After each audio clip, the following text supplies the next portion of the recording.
നമുക്കറിയാം, മാസത്തിൽ 2 CB ആണ് അങ്കണവാടി തലത്തിൽ നമ്മൾ നടത്താറുള്ളത്. പരിപാടിയിലേക്ക് ടാർഗറ്റ് ചെയ്ത ഗുണഭോക്താക്കളെ പങ്കെടുപ്പിച്ച് CBയുടെ ചിട്ടവട്ടം പാലിച്ചാണ് നമ്മൾ നല്ല രീതിയിൽ CB സംഘടിപ്പിക്കാറുള്ളത്.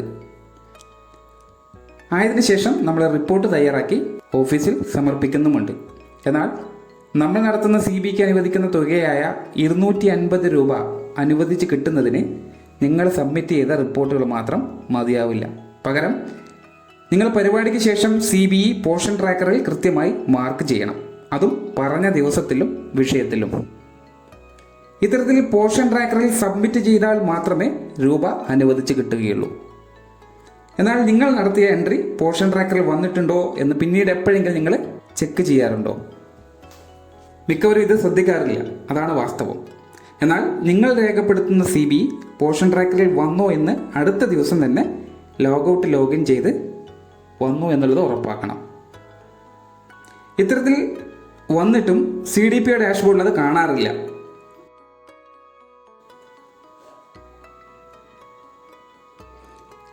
കാരണം മനസ്സിലാക്കുക, അവസാനത്തെയും മാസത്തിലെ രണ്ടാമത്തേതുമായ CBE മാർക്ക് ചെയ്യാൻ വിട്ടുപോയ ടീച്ചർ മാസാവസാനം എൻട്രി രേഖപ്പെടുത്തിയാൽ ഇതുപോലെയാണ് എൻട്രി ചെയ്ത ദിവസം ടീച്ചർക്ക് കാണാൻ കഴിയുക. ഇവിടെ കാണുന്ന ഭാഗം നിങ്ങൾ ശ്രദ്ധിക്കണം. ഈ പെൻസിൽ ചിഹ്നം നിങ്ങൾക്ക് എഡിറ്റ് ചെയ്യാനുള്ളതാണ്. അതായത് ഇന്നലെ നടത്തിയ CBE ടീച്ചർ മാർക്ക് ചെയ്യാൻ വിട്ടുപോയി, അത് ഇന്നാണ് രേഖപ്പെടുത്തുന്നത് എന്ന് നിങ്ങൾ മനസ്സിലാക്കുക. അങ്ങനെ രേഖപ്പെടുത്തുന്ന സമയത്ത് ഈ പെൻസിൽ ചിഹ്നം 24 മണിക്കൂറും, അതായത് ഇന്നത്തെ ദിവസം മുഴുവൻ നിങ്ങൾക്കത് കാണാൻ കഴിയും. ഈ പെൻസിൽ ചിഹ്നത്തിൽ ക്ലിക്ക് ചെയ്തുകൊണ്ട് ടീച്ചർക്ക് ഡേറ്റിൽ വല്ല തെറ്റുകൾ വന്നിട്ടുണ്ടെങ്കിൽ അല്ലെങ്കിൽ വിഷയം രേഖപ്പെടുത്തിയത് മാറിപ്പോയിട്ടുണ്ടെങ്കിൽ അത് തിരുത്താനും മാറ്റാനും സാധിക്കും.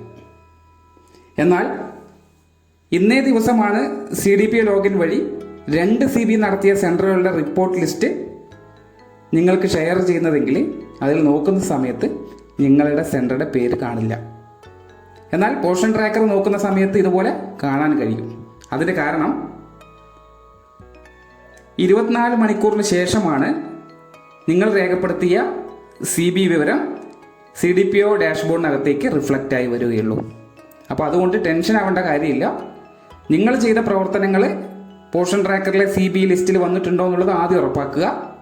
അതിനുശേഷം തൊട്ടടുത്ത ദിവസം നിങ്ങൾ അത് CDPO ലോഗിനിലൂടെ കൃത്യമായി വന്നിട്ടുണ്ടോ എന്നുള്ളത് വിളിച്ച് ചോദിച്ച് ഉറപ്പാക്കുക.